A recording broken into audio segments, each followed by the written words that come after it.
Good morning friends. ஏஐனால உங்களோட வேலை போயிடுமா? ஏஐ யூஸ் பண்ணி உங்களோட ஜாபோட ஆப்பர்ச்சுனிட்டியை இன்க்ரீஸ் பண்ண முடியுமா? ஸோ இதை பற்றி தான் நீங்கள் நம்ம வீடியோவில் பார்க்க போகிறோம். ஃபர்ஸ்ட் ஏஐ அப்படின்னா என்ன அப்படின்றத நம்ம பார்த்துருக்கோம். ஏஐ அப்படின்றது வந்து A means artificial, I means intelligent. Artificial intelligent நம்ம ஒரு மனுஷன், அதாவது யாரோ ஒருத்தங்க ஆக்சஸ் பண்ணாதான் அதால் ஆக்சஸ் ஆக முடியும்.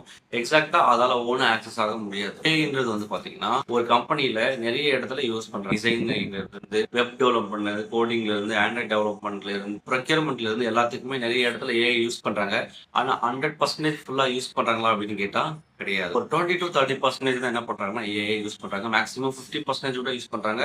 ஆனா 100% ஏஐ மட்டுமே டிபெண்ட் பண்ணி ஒரு கம்பெனி இருக்க முடியுமான்னு கேட்டா கண்டிப்பா இருக்க முடியாது. ஏஐன்றது வந்து பாத்தீங்கன்னா ஒரு ஆர்டிபிஷியல் இன்டெலிஜென்ட் முன்னாடியே நான் சொல்லியிருந்தேன். ஸோ அந்த ஆர்டிபிஷியல் இன்டெலிஜென்ட் எதை பேஸ் பண்ணி எப்படி அது ஒர்க் ஆகும் அப்படின்ற ஃப்ளோவை நம்ம இப்போ பார்க்க போறோம். ஒரு ப்ராம்ப்டை பேஸ் பண்ணி, ஒரு கமெண்ட்டை பேஸ் பண்ணி ரன் ஆகக்கூடிய ஒரு விஷயம். நீங்க என்ன கமெண்ட்ல, அதாவது டைப் பண்ணிட்டு அதை கமெண்ட் பாக்ஸ்ல போடுறீங்களோ அதை உங்களுக்கு ப்ராப்பரா உங்களுக்கு என்ன அவுட்புட் தேவை அதை கொண்டு வரும். For example, what is artificial intelligent அப்படின்னு நீங்க போட்டீங்கனாலே அதுவே உங்களுக்கு வாட் இஸ் ஆர்டிஃபிஷியல் இன்டெலிஜென்ட் அப்படின்றத உங்களோட லாங்குவேஜ்ல உங்களுக்கு தேவையான மாதிரி கொடுத்துரும். நீங்க ஏதாவது தமிழ் ஏதாவது வேர்ட்ஸ் பேசுறீங்க அப்படின்னா தமிழே டைப் பண்ணிட்டு டிரான்ஸ்லேட் இன்டு இங்கிலீஷ் அப்படின்ற மாதிரி நீங்க போட்டீங்க அப்படின்னா அதை உங்களுக்கு இங்கிலீஷ்ல டிரான்ஸ்லேட் பண்ண கொடுக்கும். அதால முடியும். ஏதாவது ஒரு வெப்பேஜ் நீங்க பார்த்துருக்கீங்க, அந்த வெப்பேஜ் அப்படியே ஸ்கிரீன்ஷாட் எடுத்து எனக்கு இந்த கோடிங் எழுதி இந்த பேஜ் தர முடியுமா அப்படின்னு கேட்டா எக்ஸாக்டா அந்த பேஜுக்கு என்ன கோடிங்கோ அதை எழுதி அதை தர முடியும். பட் 100% ஷோர் கிடையாது. ஏன் 100% ஷோர் கிடையாது அப்படின்னு சொல்றேன்னா, இது தப்பான இன்ஃபர்மேஷனும் கண்டிப்பா தர முடியும் அப்படின்றத வந்துட்டு 100% என்ன பண்றாங்கன்னா மென்ஷன் பண்றாங்க. அப்போ 100% அவங்க மென்ஷன் பண்றாங்க அப்படின்னும் போது ஏஐயை வெரிஃபை பண்ண இன்னொரு ஹியூமன் கண்டிப்பா தேவைப்படுறாங்க. பட் ஏஐனா நிறைய பேர் வேலை போகுமா அப்படின்னு கேட்டா கண்டிப்பா சான்சஸ் இருக்கு. பட் 100% போகுமான்னு கேட்டா ஒரு 20 to 30 பீப்புள்ஸ் வந்துட்டு போக சான்சஸ் இருக்கு. என்னன்னா ஒரு சில ஈஸி ஒர்க்ஸ், இதுக்கு முன்னாடிலாம் பார்த்தீங்கன்னா இந்த போஸ்டர்ஸ் டிசைனிங் பண்ணுறது அதெல்லாமே கொஞ்சம் பெரிய விஷயமா இருந்தது. அது எல்லாத்தையுமே பார்த்தீங்கன்னா இப்பயே கொஞ்சம் ஈஸியாக பண்ணி கொடுக்குது.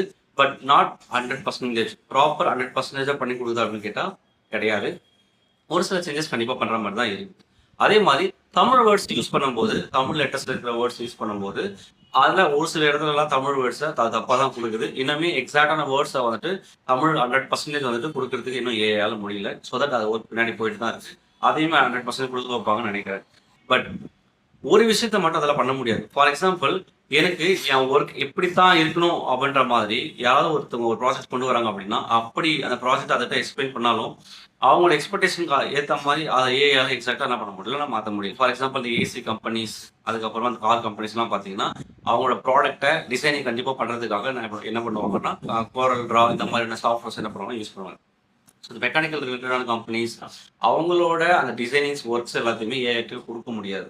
என்ன ரீசன் அப்படின்னா இது இன்ச் பை இன்ச் அந்த பேனல், இந்த ஃபார் எக்ஸாம்பிள் ஏசியா இருக்கட்டுமே, கார் லாரியா இருக்கட்டுமே, அவங்களுக்கு அந்த பேனல் அந்த காரோட டிசைன் வந்துட்டு எக்ஸாக்டா இதுதான், எக்ஸாக்டா அதுதான் இருக்கணும். ஸோ இந்த மாதிரி விஷயங்கள் எல்லாமே இல்லை எனக்கு இந்த இடத்துல இந்த மாதிரி டிசைன் வரணும், இல்லை எனக்கு இந்த இடத்துல இப்படி இருக்கணும் அப்படின்ற மாதிரியான ஒரு சில ரெக்குவயர்மெண்ட்ஸ் இருக்கும். ஸோ எக்ஸாக்ட்லி அந்த ரெக்குவயர்மெண்ட்ஸை ஏஐயால கொடுக்க முடியுமான்னு கேட்டா கண்டிப்பா கொடுக்க முடியாது. ஸோ தட் அதுக்கு மேனுவலா தான் ஒர்க் பண்ற மாதிரியும் இருக்கும். இந்த மாதிரியான சின்ன சின்ன விஷயங்கள் அது பெரிய இம்பாக்ட் என்ன பண்ணணும்னா கொண்டு வரும். அந்த மாதிரியான ரீசன்ஸ்க்காக ஏஐ வந்துட்டு இந்த மாதிரியான எக்ஸாக்டான மைன்யூட்டான ஒரு ரிசல்ட்டை கொடுக்குமான்னு கேட்டா கண்டிப்பா கொடுக்காது. ஸோ உங்களோட டொமைன்ல நீங்க என்ன டொமைன் ஒர்க் பண்ணிட்டு இருந்தாலும் ஓகே, உங்களோட எக்ஸாக்ட் ப்ராஜெக்ட்ல உங்களால எக்ஸாக்ட் அவுட்புட் உங்களால கொடுக்க முடியும், ஆஸ் அ ஹியூமனா கொடுக்க முடியும்.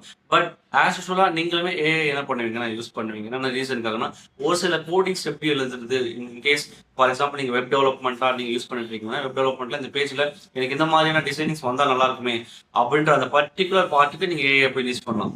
அதுக்கு உங்களுக்கு ஏஐ வந்துட்டு ஹெல்ப் பண்ணவே தவிர்த்து என்டையர் உங்களோட வெப்சைட்டையோ இல்லை என்டையர் உங்களோட மெக்கானிக்கல் ரிலேட்டடான ஸ்பேர் பார்ட்ஸோ டிசைன் பண்ணி கொடுக்குமான்னு கேட்டா கண்டிப்பா கொடுக்காது, 100% கொடுக்காது. ஸோ தட் நிறைய கம்பெனிஸ் ஏஐனால தான் வேலை விட்டு தூக்குறாங்க அப்படின்னா ஒரு சில சின்ன சின்ன ஒர்க்ஸ் பேஸ்ட் ஆன் த பீப்புள்ஸை மட்டும்தான் வந்துட்டு அதுக்கான ஒர்க் போவதை தவிர்த்து மற்றபடி இந்த மாதிரியான பெரிய பெரிய விஷயங்களுக்கான ஒர்க் மைனூட்டா எக்ஸாக்டா இருக்கிறவங்க அந்த மாதிரியான விஷயங்களுக்காக ஒர்க் பண்றவங்களோட ஜாப் வந்துட்டு இப்போ வரைக்குமே போல. கேஸ் ஏஐனால உங்களோட ஜாப் போயிருமா அப்படின்னு நீங்க யோசிக்கலாம். உங்களோட பர்டிகுலர் டொமைன்ல ஸ்ட்ராங்கா இருக்கும்போது, அட்வான்ஸ்டா அப்டேட்டடா இருக்கும்போது எந்த ஏஐனாலும் உங்களோட ஜாப் எடுத்துக்க முடியாது. So rough and Raja YouTube channel subscribe பண்ணிக்கோங்க. அப்கமிங் ஏஐ பத்தின வீடியோஸ், ஏஐ எப்படிலாம் ஒர்க் ஆகுது அப்படின்றது எல்லாத்தையுமே நெக்ஸ்ட் வீடியோஸ்ல பார்ப்போம். Thank you so much.